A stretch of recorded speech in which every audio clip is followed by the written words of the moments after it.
성도여 다 함께 할렐루야 아멘. 주 찬양하여라 할렐루야 아멘. 주 보좌 앞에서 택하신 은혜를 다 찬송하여라 할렐루야 아멘. 만문을 열어라 할렐루야 아멘. 온 하늘 울려라 할렐루야 아멘. 인도자 되시며 친구가 되신 주 그 사랑 끝없다 할렐루야 아멘. 주 찬양하여라 할렐루야 아멘. 찬양은 끝없다 할렐루야 아멘. 거룩한 집에서 주은총 기리며 늘 찬송하여라 할렐루야. 성도여 다 함께 성도여 다 함께 할렐루야 아멘. 주 찬양하여라 할렐루야 아멘. 주 보좌 앞에서 택하신 은혜를 다 찬송하여라 할렐루야 아멘. 보좌에 앉으신 그 어린 양 예수 무릎 꿇고서 경배하리라 주 경배하리라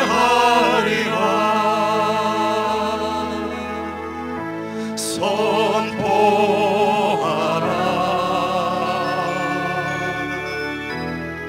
부활하신 영광의 주. 아름다운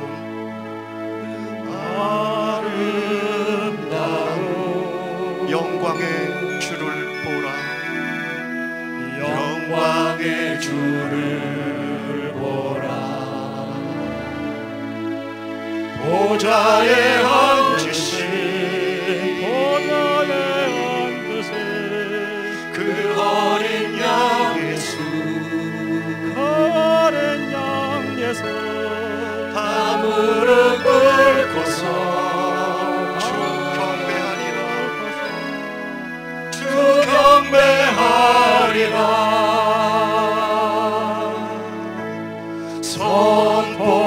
선포하라 부활하신 영광의 하나님과 화목하게 하신 주 하나님과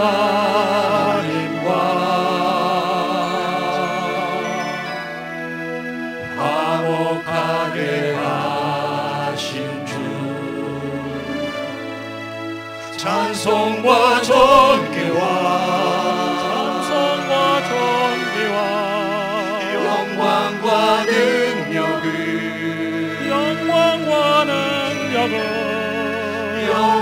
영원토록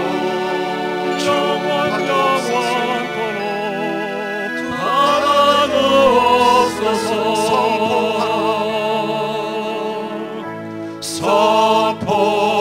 선포하라 부활하신 영광의 주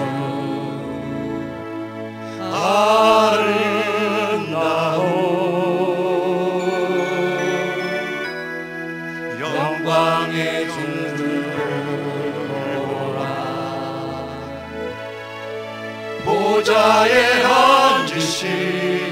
보좌에 앉으신 그 어린 양 예수 그 어린 양 예수 다 무릎 꿇고서 주 경배하리라 선포하라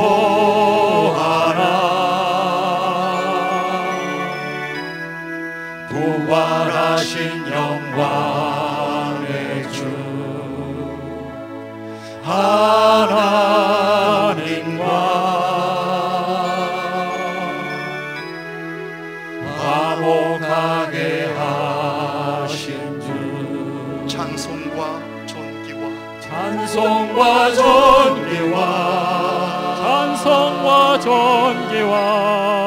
영광과 능력은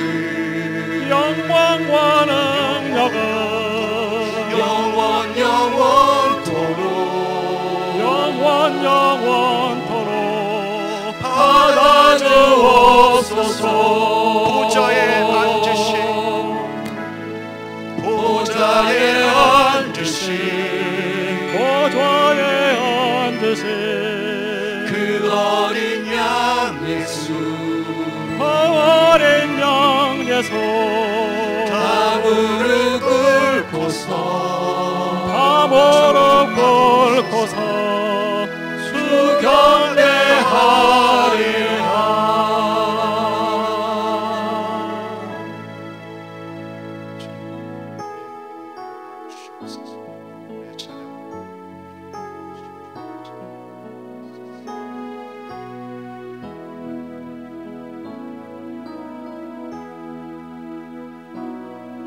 두 손 들고 찬양합니다. 다시 오실 왕 여호와께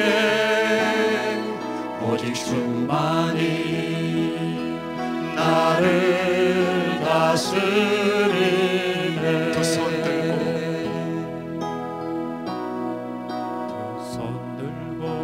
손 들고 찬양합니다. 다시 오실 왕 여호와께 오직 주만이 나를 다스리네.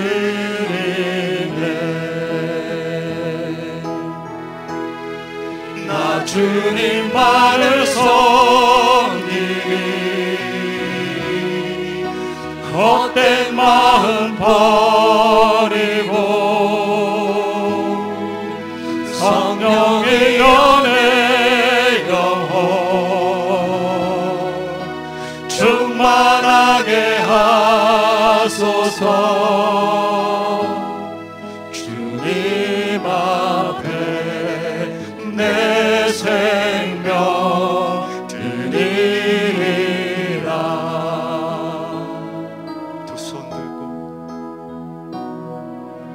손 들고 찬양합니다. 다시 오실 왕 여호와께 오직 주만이 나를 다스리네. 나 주님만을 섬기리. 나 주님만을 섬기리. 헛된 마음 버리고 성령의 연애 영혼 충만하게 하소서. 나 주님만을 섬기리. 나 주님만을 섬기리. 헛된 마음 버리고 성령의 연애 영혼 충만하게 하소서. 나 주님만을 섬기리. 나 주님만을 섬기리. 헛된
주는 평화 우리의 평화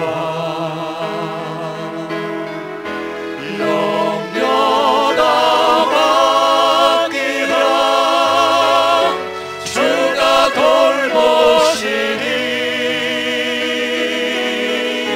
주는 평화 우리의 평화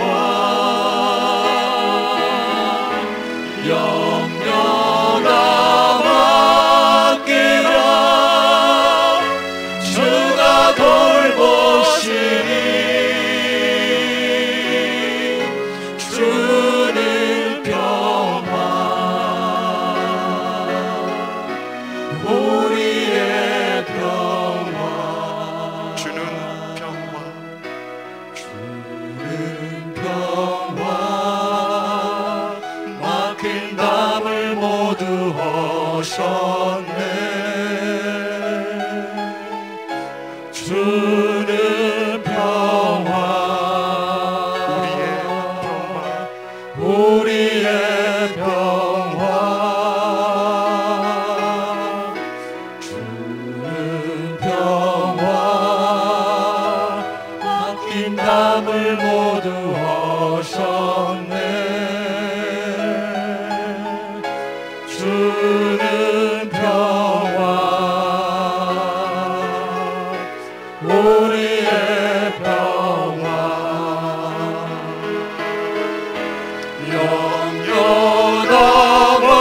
영원하기라 주가 돌보시니 주는 평화 우리의 평화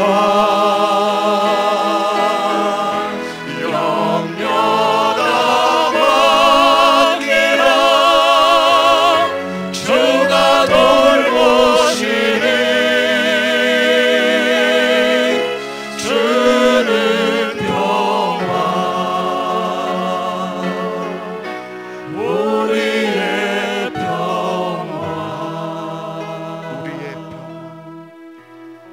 우리의 평화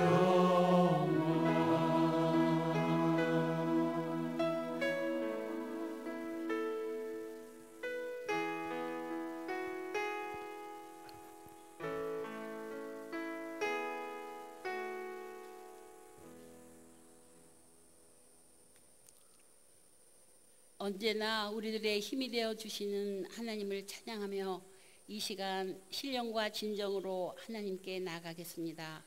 다 함께 일어나셔서 묵도하심으로 131번째 주일 마당 기도회를 시작하겠습니다.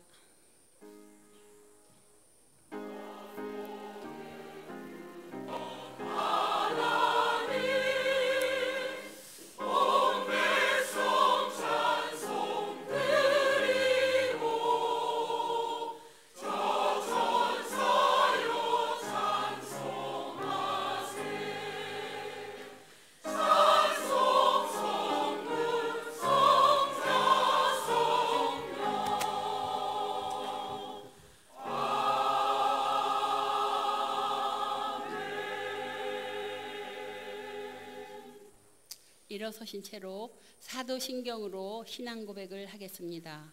전능하사 천지를 만드신 하나님 아버지를 내가 믿사오며 그 외아들 우리 주 예수 그리스도를 믿사오니 이는 성령으로 잉태하사 동정녀 마리아에게 나시고 본디오 빌라도에게 고난을 받으사 십자가에 못 박혀 죽으시고 장사한 지 사흘 만에 죽은 자 가운데서 다시 살아나시며 하늘에 오르사 전능하신 하나님 우편에 앉아 계시다가 저리로서 산 자와 죽은 자를 심판하러 오시리라.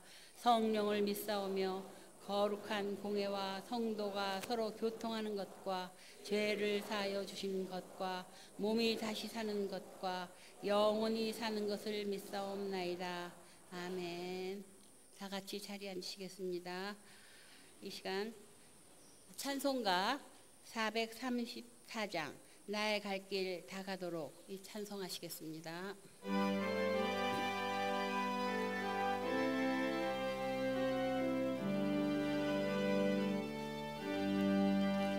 나의 갈 길 다 가도록 예수 인도하시니 내 주 안에 있는 공을 어찌 말이요. 믿음으로 사는 자는 하늘 위로 받겠네. 무슨 애를 만나든지 만사형통하리라. 무슨 애를 만나든지 만사형통하리라. 나의 갈 길 다 가도록 예수 인도하시니 어려운 일 당할 때도 족한 은혜 주시네. 나는 심히 고단하고 영혼 매우 가라라. 나의 앞에 반석에서 샘물 나게 하시는 나의 앞에 반석에서 샘물 나게 하시네.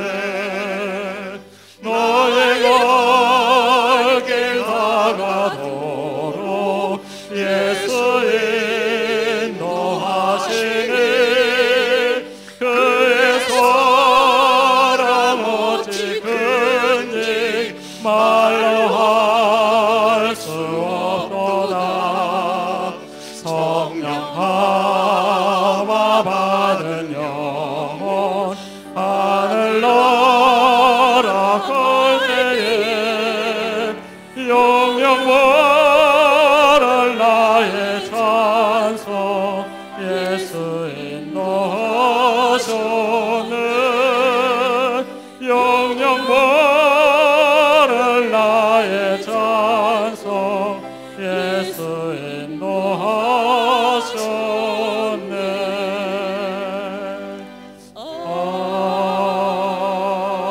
아멘.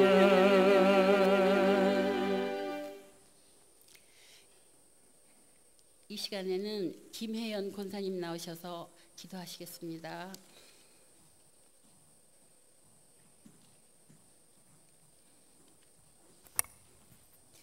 우리에게 산 소망을 주신 하나님 아버지, 거룩한 주의 날에 하나님의 사랑으로 택하심을 받은 자들이 함께 모여 성삼위 하나님께 찬양과 경배를 드리오니 하나님 홀로 영광 받으시옵소서. 죄와 사망의 늪에 빠져있던 우리를 영원한 생명의 나라로 옮기시기 위해 자기 아들까지도 아끼지 않고 내어주신 하나님의 완전하신 사랑에 무한 감사를 드립니다. 그러나 우리는 그 십자가의 복음과 측량할 수 없는 그 사랑의 깊이를 잘 모르기에 주님이 원하시는 십자가의 삶을 제대로 살지 못하고 있음을 고백하며 용서를 구합니다. 다시금 우리를 불쌍히 여기시고 성령으로 충만케 하사 우리의 삶을 통해 하나님의 이름이 거룩히 되고 하나님의 뜻이 이 땅 위에 이루어지게 하옵소서.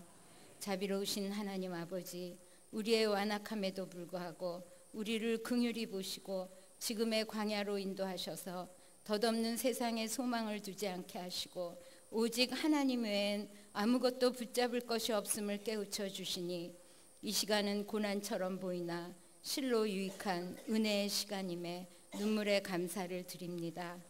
바라옵기는 이 귀한 시간을 사람의 일로 낭비하지 않게 하시고 오직 집중하여 하나님의 진실을 깨닫고 그 뜻을 발견하여 행하는 것 외에는 다른 어떤 것도 추구하지 않게 하옵소서. 하나님의 계획이나 목적을 이루기 위해 세상의 방법을 택하지 않게 하시고 쉬운 길보다 옳은 길로 가게 하옵소서. 결과의 성패에 집착하지 않게 하시고 하나님과 함께하는 과정을 통해 오직 신실하게 하옵소서. 하나님 아버지, 우리 갱신 공동체에 신령한 복을 내려 주옵소서. 각자가 말씀대로 자신의 내면의 죄와 부족함을 성찰하며 절제와 자기 부정과 헌신의 삶을 통해 스스로의 행실을 바로잡으며 믿음의 사람으로 신중히 처신하게 하옵소서. 자신이 항상 옳고 남과는 다르다는 착각과 자기를 경계하게 하시고 오직 사랑으로 먼저 손 내밀며 화합하게 하옵소서. 무엇을 할 것인가 보다 무엇을 위해 할 것인가를 먼저 생각해 하시고 모두가 처음 겪는 일이기에 미숙하고 시행착오가 있지만 이를 이루어 가시는 분은 하나님이시기에 하나님만 바라며 묵묵히 각자의 앞에 놓여진 작은 일에 충성하게 하옵소서. 주께서 우리를 사랑하신 것 같이 서로를 사랑으로 섬기며 참아주고 기다려주며 비난이나 의심받은 일을 삼가고 혹여 그런 일이 일어나도 주님 주시는 지혜로 바로잡는 성숙한 사랑의 공동체로 자라가게 하옵소서. 장로님들을 비롯하여 앞장서 일하는 지체들의 영역을 강건하게 지켜주시고 지금 진행되고 있는 총신의 조사위원회 구성과 그들을 통한 공정한 조사가 이루어지도록 하나님께서 간섭해 주시며 법원에 계류 중인 모든 현안에 하나님의 공의를 속히 베풀어 주옵소서. 성가대와 마당 기도회를 위해 헌신하는 모든 손길 위에 풍성한 은혜로 채우시고 선포되어지는 말씀을 통해 우리 공동체가 마음을 같이하여 오직 예수님의 십자가만을 바라보며 겸손과 인내로 우리에게 맡기신 주님의 몸된 교회의 갱신과 회복을 위한 주의 일에 끝까지 충성을 다하는 무익한 종이 되길 간절히 소원하오며 예수님의 이름으로 기도합니다.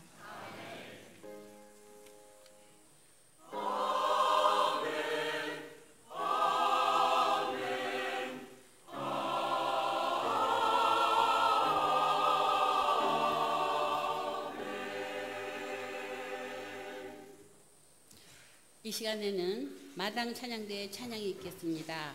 제목은 누군가 널 위해 기도하네입니다.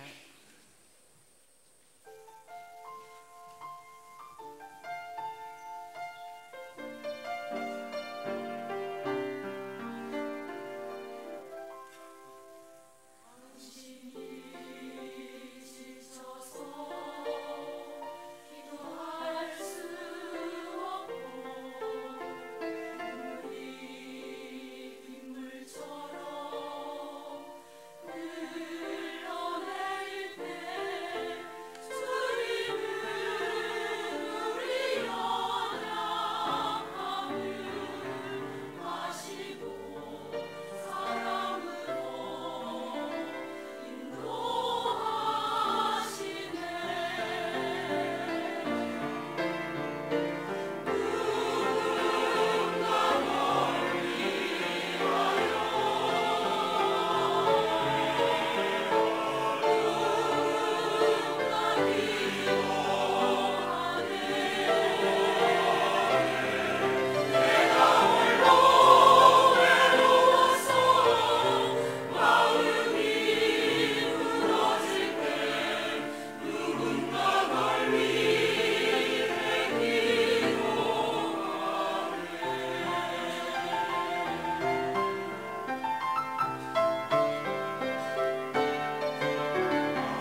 네, 오늘 주실 말씀은 사도행전 1장 1절부터 14절까지입니다. 조금 긴 듯 하나 함께 봉독하시겠습니다.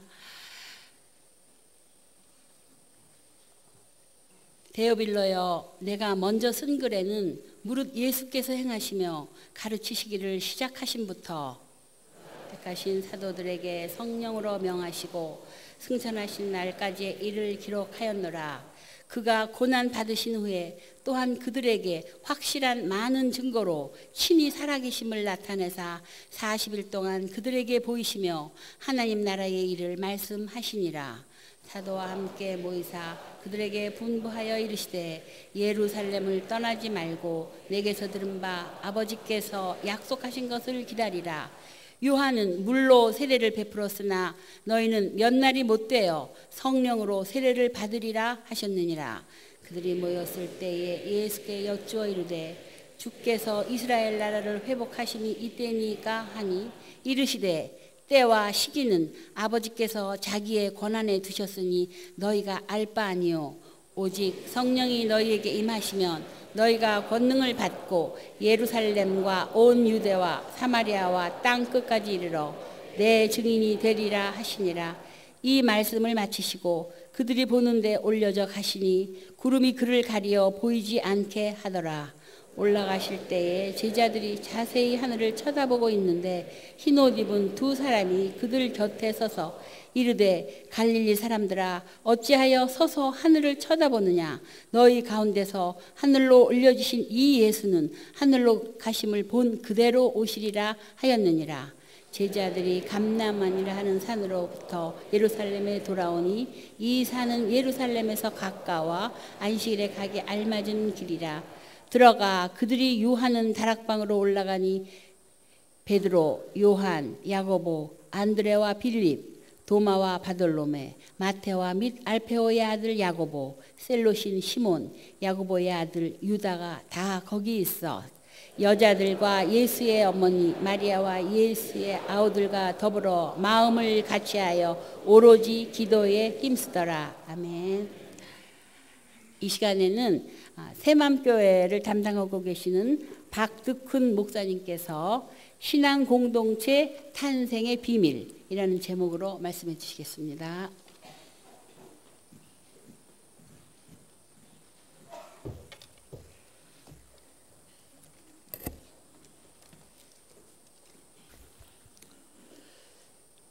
예, 무엇보다도 하나님의 그 위로와 은혜가 여러분들에게 넘치기를 진심으로 바랍니다. 예, 오늘 그 대표 기도하시는 그 기도를 한마디 한마디 마음에 새기면서 저도 같이 기도를 드렸습니다. 그 기도대로 여러분들이 함께 살아가신다면 하나님께서 정말 아름다운 역사를 이곳에 이루지 않겠나 하는 그런 생각을 갖게 되었습니다. 제가 여러분들에게 그 위로의 말씀, 제가 오늘 준비한 설교하기 전에 기도하면서 제 마음속에 다가온 말씀을 먼저 한두 절 읽고 싶습니다. 주 여호와께서 이같이 말씀하셨느니라. 나 곧 내가 내 양을 찾고 찾되 목자가 양 가운데 있는 날에 양이 흩어졌으면 그 때를 찾는 것 같이 내가 내 양을 찾아서 흐리고 캄캄한 날에 그 흩어진 모든 것에서 그것들을 건져낼지라. 내가 그것들을 만민 가운데서 끌어내며 여러 백성 가운데서 모아 그 본토로 데리고 가서 이스라엘 산 위에와 시냇가에와 그 땅 모든 거주지에서 먹이되 좋은 거를 먹이고 그 우리를 이스라엘 높은 산에 두리니 그것들이 그곳에 있는 좋은 우리에 누워 있으며 이스라엘 산에서 살진 꼴을 먹으리라. 내가 친히 내 양의 목자가 되어 그것들을 누워 있게 할지라. 주 여호와의 말씀이니라. 사실 이 말씀은 목회자가 읽기에는 굉장히 괴로운 말씀입니다. 저도 목사 중에 한 사람으로서 이곳에 제가 들어와서 이렇게 머리를 숙이고 기도할 때 제일 먼저 느껴지는 제 마음은 고통과 그 아픔, 슬픔 그런 거였습니다. 목자가 잘못할 때 하나님의 백성들, 하나님의 핏값으로 사신 그 어린 양들이 얼마나 아플까, 얼마나 슬플까, 얼마나 괴로울까 하는 생각이 저에게 물밀듯 밀려와서 마음이 많이 아팠습니다. 그러나 위로가 되는 것은 이렇게 하나님께서 세운 그 목자가 양들을 먹이고 돌보기보다 오히려 양을 괴롭히고 아프게 할 때 하나님께서 친히 그 양떼들의 목자가 되어주신다고 하셨습니다. 이거는 약속입니다. 여러분, 하나님께서 여러분들의 목자가 친히 되어주실 것을 믿습니다. 하나님의 그 사랑 안에서 어떠한 어려움 속에서도 잘 이겨내시고 꼭 승리하시기를 진심으로 부탁드립니다. 이제 제가 오늘 준비한 그 말씀은 신앙 공동체 탄생의 비밀이라는 제목으로 말씀을 드리려고 합니다. 여러분들의 마음속에는 무엇보다도 교회의 아름다운 본질, 건강한 본질을 회복해야겠다는 그런 강렬한 의지가 여러분들에게 있는 줄로 믿습니다. 그래서 저는 이 말씀을 통해서 그렇게 본질을 회복한 이 교회가 어떻게 탄생될 수 있을까 하는 그런 질문을 가지고 말씀을 나눠보려고 합니다. 이 초대교회 예루살렘 교회가 정말 아름답고 건강한 교회로서 우리들에게 지속적으로 영감을 주는 데는 특별한 이유가 있습니다. 우리가 잘 아는 대로 그 당시에 전 세계를 지배하던 제국이 있었죠. 그건 로마 제국입니다. 로마 제국은 군사력을 의지했습니다. 그리고 경제력을 의지했습니다. 우리가 흔히 말하는 세속적인 힘, 세속적인 권력, 그 권력으로 어떻게든지 온 세계를 자기 손안에 거머쥐고 다스리고 통치하고 거기서 유익을 얻고자 했던 것입니다. 그런데 하나님께서는 그런 세상을 보시고 너무 마음 아파하시지 않습니까? 그래서 예수 그리스도를 보내셔서 그러한 잘못된 세상을 거슬러 올라가면서 그 세상을 진정으로 변혁시킬 수 있는 새로운 공동체를, 새로운 신앙의 공동체를 만들기를 원하셨던 것입니다. 그래서 베드로를 사랑하셨는데 그 베드로의 신앙 고백, 또 베드로의 삶, 베드로의 리더십, 베드로의 삶 전체 그 모든 것을 통해서 예수님께서 내가 교회를 세우겠다 하는 그런 약속을 해 주셨습니다. 그러니까 하나님께서는 우리 한 사람 한 사람을, 우리 각자를 사랑하시고 우리 한 생명을 온 천하보다 귀하게 여기십니다마는 거기서 멈추지 아니하시고 하나님께서 우리에게 기대하시는 것은 그런 아름다운 개인들로 끝나는 것이 아니라 그들이 모여서 정말 아름다운 공동체, 서로 더불어 살아가는 그런 공동체를 만들기를 원하셨던 것입니다. 그래서 그 공동체를 통해서 군사력과 경제력으로 세상을 지배함으로 그 가운데서 수많은 사람들의 생명을 짓밟고 억압하고 착취하는 그런 세계를 변혁시키고자 하셨던 것이죠. 사도행전 1장, 그것은 바로 그 하나님의 놀라운 뜻이 이제 이 세계의 역사 속에서 시작되는, 태동되는 그런 위대한 역사를 여기서 보여주고 있는 것입니다. 그러면서 그 누가 선생님은 그 신앙 공동체가 탄생할 때 어떤 비밀이 있었는가를 우리에게 보여주시는데요. 저는 한 두 가지 정도로 저 나름대로 생각을 해보려고 합니다. 하나는 그들이 예수님의 제자들 11사도와 그리고 그 120명의 예수님을 사랑하는 그 제자들이 부활신앙을 진정으로 회복하고 그리고 하나님 나라에 대해서 바로 이해하기 시작했다는 점에서 저는 찾아보고 싶습니다. 잘 아는 대로 사도행전은 누가복음에서 이어지는 것 아니겠습니까? 그래서 조금 겹치는 부분이 있죠. 그래서 오늘 이 첫 부분을 보면은 예수님께서 부활하신 다음에 한 40일 동안 그 제자들에게 여러 번 나타나 주셔서 내가 부활했다 하는 것을 그들에게 확인시켜 주시고 있습니다. 그리고 가장 중요한 그들의 만남의 그 대화의 주제는 뭐였죠? 여기 본문에 보니까 하나님의 나라였습니다. 그래서 40일 동안 예수님께서 그 제자들과 함께 좋은 시간을 가지면서 끊임없이 하나님의 나라가 뭔가 하는 것을, 하나님의 나라는 어떻게 펼쳐지는 것인가 하는 것을 그들에게 잘 가르쳐 주셨던 것입니다. 여러분, 우리가 이 땅에서 그 소위 군사력과 경제력으로 세계를 지배하려고 하는 이런 로마 제국의 세력, 이런 세속의 세력과 맞서서 역사와 세상을 변화시켜 나가는 그런 교회를 만들어 가려면 이 두 가지, 예수님의 부활, 그리고 부활하신 예수님을 통해서 이루어지는 하나님의 나라, 이게 도대체 뭔가 하는 것을 우리가 정말 깊이 있게 생각할 필요가 있습니다. 그게 말처럼 그렇게 쉽지가 않아요. 여러분들 누가복음에 보면은 그 엠마로네라는 제자들 기억하시잖아요. 예수님이 부활하셔서 그들 곁에 나타나셔서 같이 걸어가는데도 불구하고 얼마나 슬펐는지, 얼마나 눈물을 많이 흘렸는지 너무 뿌옇게 보여서 그런지 모르지만은 이 부활하신 예수님을 알아보지를 못했어요. 이건 상상이 안 가는 얘기 아니겠습니까? 그렇게 친밀하게 지냈던 분인데 바로 가까이 다가왔는데 그분을 알아보지 못해요. 우리가 예수 그리스도의 부활은 너무나 중요한 기독교의 진리이지만 우리가 정말 부활을 얼마나 제대로 알고 있는가, 우리는 스스로에게 질문을 던질 필요가 있습니다. 사실 오늘 이 사도행전 1장의 이야기도 보면은요, 예수 그리스도의 부활에 대한 이해가 얼마나 깊어졌는지 좀 의심이 갑니다. 왜냐하면 그 예수님께서 그 40일 동안이나 부활을 보여주시고 하나님 나라를 얘기해 주셨음에도 불구하고 이 제자들이 던지는 질문이 뭡니까? 이렇게 질문하지 않습니까?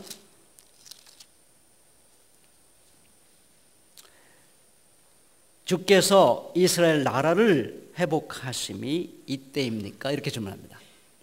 주께서 이스라엘의 나라를 회복하실 때가, 회복하여 주실 때가 이때입니까? 여기 나라를 회복한다는 말에 오면 국권을 회복하는 것이죠. 마치 일본의 그 압제하에서 시달리다가 나라를 회복한다는 것은 우리 대한민국의 주권을 회복하는 것이죠. 이들은 부활하신 예수님을 40일 동안 여러 번 만났고 하나님의 나라를 배웠지만 여전히 이들의 가장 중요한 관심사 열망은 뭐냐면 이스라엘이라고 하는 나라가 로마로부터 주권을 회복하는 것이 이들의 간절한 열망이었던 것입니다. 그러니까 예수님이 부활했으니까 그런 엄청난 그 권능으로 로마 제국의 그 권력을 압도해 주기를 기대했던 것입니다. 그들의 군사력과 그들의 경제력을 압도할 만한 그런 놀라운 초월적인 능력으로 이스라엘 나라의 주권을 회복해 주기를, 정치, 경제, 사회적 그리고 종교적 독립과 자유를 쟁취해 주기를 간절히 기대했던 것입니다. 그러나 예수님의 대답은 참 너무 아름답습니다. 예수님은 그 제자들을 책망하기보다는 일단 이해를 하십니다. 감사 하나 주십니다. 그러면서 뭐라고 말씀하시냐면 이렇게 말씀하시죠. 때와 시기는 아버지께서 자기의 권한에 두셨으니 너희의 알 바 아니요. 야, 너희들 내가 그렇게 40일 동안이나 너희들과 함께 했고 하나님 나라를 가르쳐줬는데 아직까지도 생각이 거기밖에 도달하지 않느냐, 이렇게 책망하지 않으십니다. 않으시고 그들의 관심사를 이해하시면서 그래, 그런 날이 오기는 올 거야. 그렇지 않겠습니까? 하나님께서 어떻게 그런 로마 제국의 통치 아래서 조그만 나라가 고통을 겪는 그런 모습을 영원토록 놔두시겠습니까? 하나님은 그러실 분이 아니죠. 그런 세상을 변화시킬 것은 분명합니다. 그 관심사 자체가 잘못된 건 아니에요. 근데 그 때와 기한은 너희의 알 바가 아니다라고 얘기해 주십니다.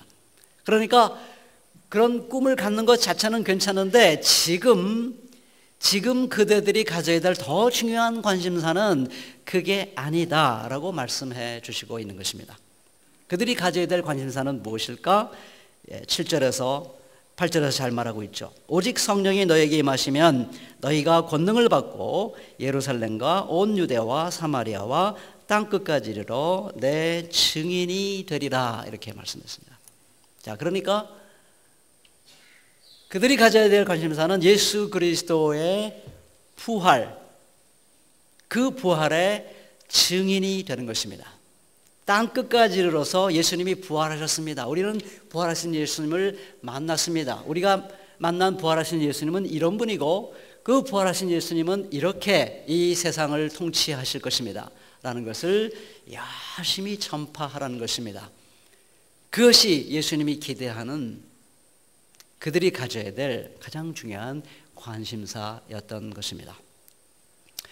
저는 오늘날 우리 한국교회가 참 굉장히 슬픈 지경에 이르게 된 이유는 이걸 제대로 깨닫지 못했기 때문이라 생각합니다. 여러분들 필립 얀시라는 분은 많이 아실 거예요. 그분의 번역된 책 많잖아요. 10월 초에 우리 한국에 오신다고 합니다. 근데 그 전에 이메일 인터뷰를 했는데 제 제목을 보면서 정말 너무 마음이 아팠습니다. 그 기자가 인터뷰한 내용의 제목을 보면서 이렇게 뽑았습니다.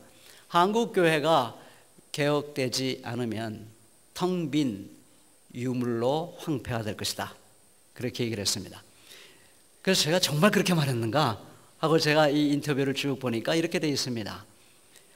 교회 안에 머물면서 교회를 떠나지 마십시오. 제발 부탁해요. 교회를 떠나지 말고 교회 안에 머물면서 새로운 생명의 역사를 일구어내지 않는다면 한국 교회는 유럽 교회처럼 텅 비어버린 그런 유물처럼 황폐화될 것입니다. 이렇게 돼 있었습니다.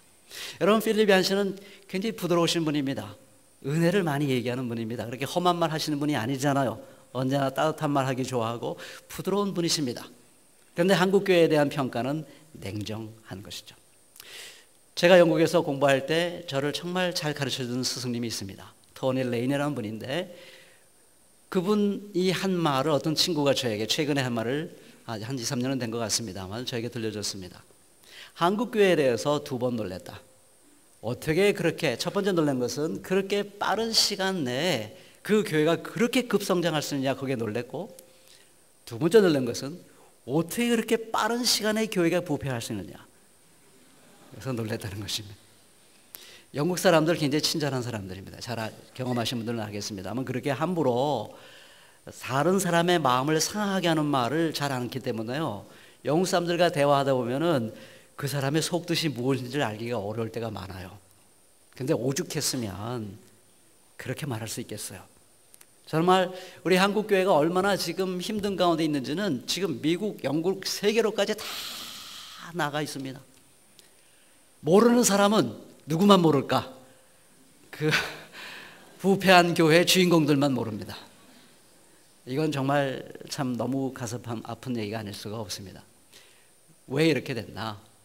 세상이 자기의 나라를 확장시켜 나가는 방식과 똑같은 방식으로 교회가 자기의 왕국을 성장시켜 나가려고 했기 때문입니다. 우리 제국, 로마 시대나 지금의 제국이나 똑같습니다. 어떻게 영향력을 확장시켜 나갑니까? 경제력을 키웁니다. 군사력을 키웁니다. 덩치를 키웁니다. 그래서 그 힘으로 상대방을 압도하는 것이죠. 그래서 다 자기에게 굴복시킵니다. 그래서 자기의 지배력을 확장시켜 나가는 것이죠. 그것이 세상 제국의 방식입니다. 로마 제국의 방식이고 오늘날 세속적인 국가들의 방식입니다. 그런데 교회가 정확히 그런 방식으로 하나님의 나라를 펼쳐가기로 작심한 것이고, 지난 엄청난 세월 동안에 바로 그런 식으로 교회를 이루어왔던 것입니다. 그래서 여러분들 저를 기억하시는 분은 기억하겠습니다만은 새로운 건물을 건축한다고 할 때 정말 너무 마음이 아프고 너무 가슴이 아파서 하염없이 눈물을 흘리며 이 교회 앞에서 제발 거둬주십시오 라고 부탁했던 생각이 나고요. 제가 더 잊을 수 없는 것은 제 옆에 서서 같이 그렇게 호소하며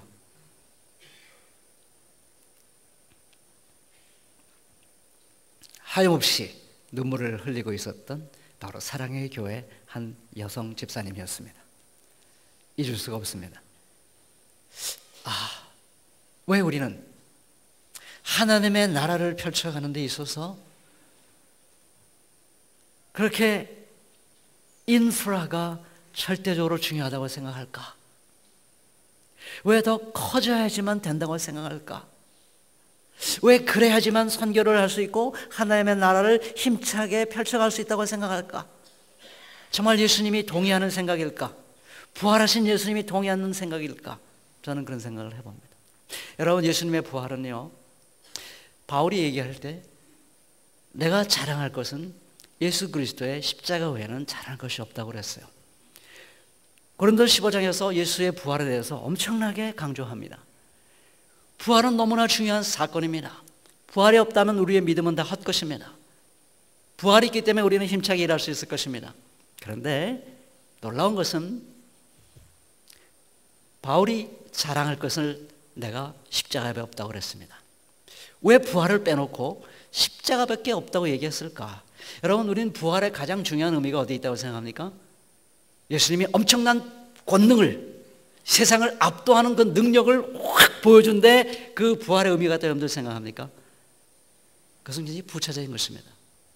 더 중요한 건 뭐냐면 예수님이 부활하셨다는 것의 진정한 의미는 뭐냐면 이 세상에서 가장 귀하고 가장 소중하고 가장 아름답고 가장 강력한 힘이 어디서 나오냐?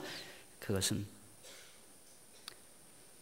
사랑에서 나오는 자기 희생, 자기를 내어주고 또 내어주고 또 내어주어서 더 이상 줄 것이 없을 정도로 다 내어줄 때 자기를 완전히 비우는 그 사랑, 자기의 도덕적 우월성을 증명하기 위해서가 아니라 나는 너와는 달라, 아까 우리 기도한 것처럼 그것을 증명하기 위해서가 아니라 내가 사랑하는 사람들을 살릴 수 있는 길, 내가 생명을 주고 싶어하는 그 사람들에게 풍성한 생명을 줄 수 있는 유일한 길이라는 것은 내가 죽는 것이구나 하는 것을 깨닫고 자기를 내어줄 때 그것이 가장 위대하고 가장 아름다운 힘이라는 것을 모든 사람들이 알아들을 수 있도록 강력하게 보여준 것, 말한 것, 그것이 바로 부활입니다. 그것이 부활의 가장 깊고 깊은 의미인 것입니다. 여러분, 스데반을 생각하십시오. 이제 돌에 맞아 죽습니다. 하늘을 우러봅니다. 하늘이 열립니다. 거기에 하나님의 영광이 보였습니다. 여러분, 그렇게 예수님을 사랑하는 부활의 증인 스데반이 지금 돌에 맞아 죽기 일보 직전인데 하늘에서는 하나님의 영광이 찬란히 빛나고 있습니다. 그 영광은 도대체 무슨 영광입니까? 어떤 영광입니까? 그리고 예수님은 하나님 우편에 서 계셨습니다. 솔직히 저 같으면 빨리 좀 내려와 주세요. 지금 돌 맞아 죽기 일보 직전이니까 영광스러운 모습으로 이 땅에 오셔서 당신이 얼마나 권능이 넘치는 분인지를 증명해 주심으로 말미암아 온 세상이 야, 하나님은 대단한 분이시구나 하는 것을 증명해 주세요. 지금 빨리 내려와 주세요. 저를 살려주세요. 그러면 세상이 하나님의 영광을 볼 것 아닙니까? 저 같으면 그랬을 것 같아요. 솔직히 저는 맞는 게 너무 싫거든요. 그래서 저는 가끔 기도해요. 하나님, 저는요 예수 때문에 가난해지는 건 참지만은 뭐 여기 손톱 사이에다 뭐 끼고 물속에 집어넣고는 못합니다. 그러면 저는 당장 불어버립니다. 갱신위원회 지도자들 제가 다 불어버립니다. 저한테는 제발 그런 거 주지 마세요. 약한 사람입니다. 그런데 여보, 사랑하는 성도 여러분, 그 영광은 어떤 영광입니까? 예수님은 내려오지 않으셨습니다. 그걸 알아차린 사람이 스데반이죠. 가장 아름다운 것, 가장 찬란한 것, 가장 영광스러운 것, 가장 위대한 힘, 그것은 돌 맞아 죽는 것입니다. 왜? 완악한 사람들의 마음이 부드러워지고 그들이 회개할 수 있는 마지막, 그들이 회개할 수 있도록 도울 수 있는 마지막 카드이기 때문입니다. 그래서 스데반은 그 죽는 순간에 예수님과 똑같이 그 길을 가지 않습니까? 저들이 잘 몰라서 그럽니다. 용서해 주십시오. 나를 당신에게 맡깁니다. 하고 그 길을 갑니다. 여러분, 왜 예수님이 신앙 공동체를 탄생시키기 전에 40일 동안 부활하신 예수님의 모습을 보여주시고 하나님 나라에 대해서 그렇게 열심히 가르치셨습니까? 이유는 저는 바로 거기에 있다고 생각하는 것입니다. 사랑하는 성도 여러분, 우리는 예수 그리스도의 부활을 참되게 믿을 수 있기를 진심으로 축원합니다. 예수님의 그 마음, 우리가 이 세상을 향하여 자랑할 것이 별로 없지만 건물도 없고 인프라도 없고 가진 것이 없지만 그러나 내 이 존재를 드리고 싶습니다. 나의 삶 전체를 드리고 싶습니다. 저들이 살 수만 있다면, 저들이 회개할 수만 있다면 나를 내려놓고 싶습니다. 그렇게 그 길을 걸어가도록 우리를 이끌어 주시는 것이 바로 그리스도 예수의 부활이고, 바로 그런 식으로 통치하는 것이 바로 하나님의 나라인 것입니다. 자, 근데 그 길을 가는 것은 결코 쉬운 것이 아니죠. 두 번째 비밀은 뭐냐? 그것은 바로 그들이 성령의 세례를 기다리며 성령의 충만을 기다리며 기도했다는 놀라운 사실입니다. 그렇죠? 제일 어려운 게 자기 희생 아닙니까? 자기를 비우는 건 아닙니까? 우리가 열심히 노력해가지고 뭘 쌓아가는 것은 할만합니다. 헌금하고 건축하고 뭐 하는 것은 거기도 많은 헌신이 필요하지만, 그러나 그것은 사실 인간의 마음이라는 게 참 묘해서요, 거기에 욕망이 껴들 수 있거든요. 마치 예수님의 제자들이 모든 것 다 버렸지만 직업도 버리고 가정도 버리고 예수님을 3년 동안 쫓아다니고 머리 둘 곳 없은 예수님, 별로 희망 없는 예수님, 그런 예수님을 쫓아다니면서 3년 동안 고생했지만 그들의 마음속에 탐욕이 꿈틀거렸다는 걸 여러분들 기억하시지 않습니까? 하나님의 나라가 오면 내가 우편에 좌편에, 내가 제일 높은 자리, 탐욕입니다. 그래서 그런 탐욕이 있으면 헌신할 만합니다. 집도 팔 수 있어요. 몽땅 하나님 나라에서 드릴 수 있습니다. 그런데 그건 탐욕입니다. 그거는 성령 충만 받지 않아도 할 수 있어요. 웬만한 결단력이 있으면. 그러나 성령 충만 받지 못하면 절대 할 수 없는 것도 있습니다. 그런 자기가 자기를 비우고 또 비우고 비워서 더 이상 비울 것이 없는 그 자리까지로 나아가는, 그것은 성령 충만하지 않고는 안 됩니다. 그래서 간곡히 부탁한 것이, 예루살렘을 떠나지 말고 내게서 들은 바 아버지께서 약속하신 것을 기다리라. 요한은 물로 세례를 베풀었으나 너희는 몇 날이 못되어 성령으로 세례를 받으리라 그랬고요. 또 8절에 보면 오직 성령이 너에게 임하시면, 이렇게 말했습니다. 그래서 예수님께서 부활 승천하신 다음에 이 제자들이 예수님을 떠나보낸 다음에 무엇을 했습니까? 예루살렘으로 돌아와서 그들이 자리에 모였습니다. 그리고 얼마나 간절히 120명 이 제자들과 함께 간절히 기도했는지 모릅니다. 한 마음으로 힘썼다는 말의 의미는 열정, 그들의 얼굴이 뜨거워 빨개질 정도로 서로 열정적으로 격려하고 불살하면서 힘썼다는 말은 끈질기게 지속적으로 몰두했다는 의미입니다. 기도의 내용이 나오지 않습니다. 뭘 위해서 기도했는지. 근데 문맥을 보면 너무나 명확하기 때문에 그런 것 같아요. 성령 받기를 기대라고 했습니다. 성령 세례 충만, 신학적으로 좀 어려운 주제긴 합니다만은 예수님의 제자들과 우리는 약간 좀 다릅니다. 우리는 예수님이 십자가에 죽고 부활하신 다음에 예수님을 만난 사람이고, 예수님의 제자들은 부활 승천 이전에, 십자가 부활 이전에 예수를 만난 사람이기 때문에 예수를 먼저 믿고 그리고 나중에 성령 세례를 받습니다. 우리는 예수를 믿는 순간에 베드로가 얘기한 것처럼 예수의 이름으로 세례를 받고 회개하고 세례를 받는 순간 죄사함을 받고 성령을 선물로 받죠. 그게 성령 세례입니다. 그런데 우리는 성령 세례로만 충족하지 않죠. 마치 오순절날 성령 세례로 성령 충만함을 받았지만 다시 4장에 보면 또다시 성령의 충만함을 받아서 그 공동체의 모습이 거의 비슷한 모습이 똑같이 묘사되고 있습니다. 자기를 완전히 비웠기 때문에 자기 재산을 자기 것이라고 주장하는 사람이 없어요. 자기를 비웠다는 가장 중요한 증거는 거기에 있습니다.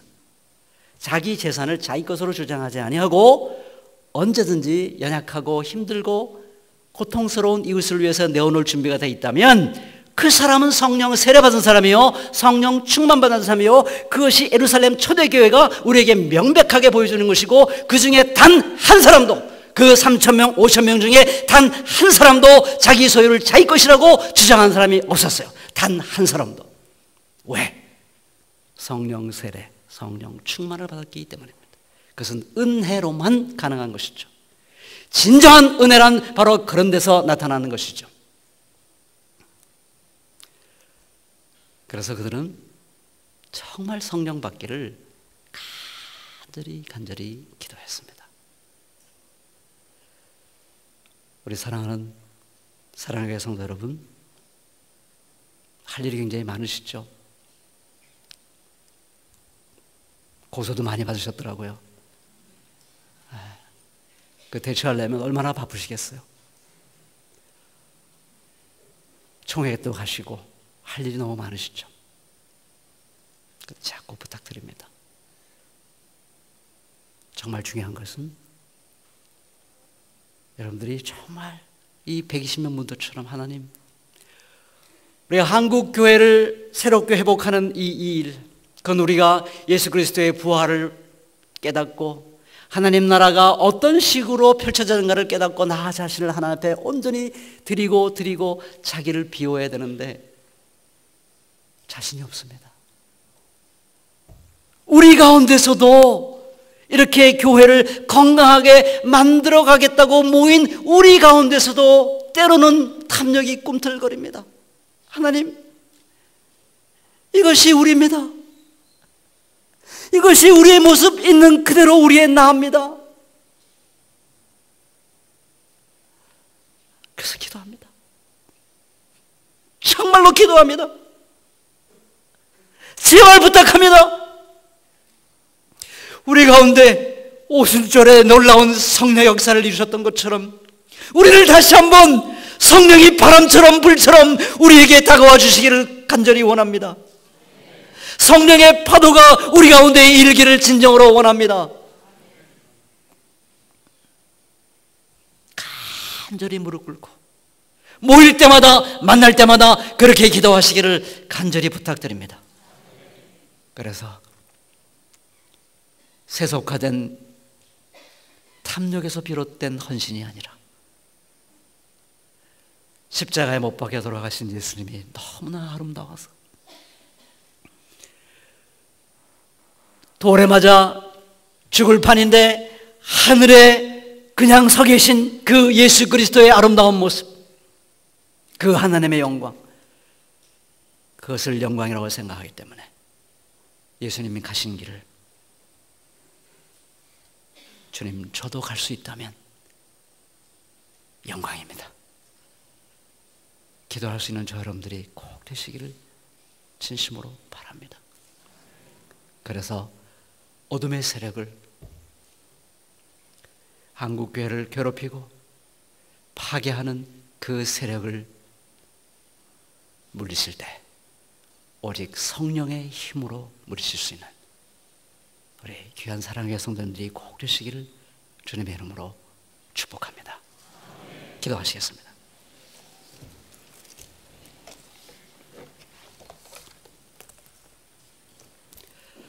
하나님 아버지, 여기 아파하는 당신의 어린 양들이 여기에 있습니다.